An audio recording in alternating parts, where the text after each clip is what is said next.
Pasukan khusus Rusia dan Brigade ke-238 menghancurkan infanteri angkatan bersenjata Ukraina di Konstantinovka. Rekamannya ramai beredar di media sosial Telegram pada Senin 17 Juni 2024. Di arah selatan Donetsk, detasemen pasukan khusus Konstantinovka menggunakan drone untuk melacak sekelompok prajurit angkatan bersenjata Ukraina dan tempat persembunyian mereka di salah satu rumah desa yang hancur.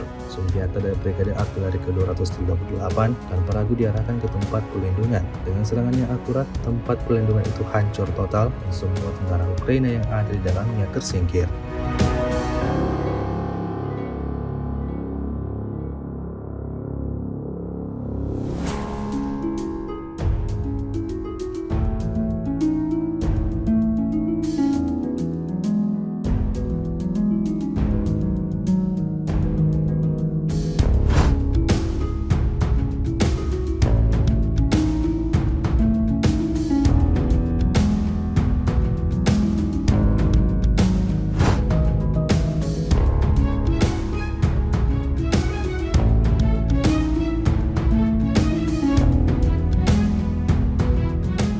Download Tribun X sekarang, menghadirkan lokal menjadi Indonesia.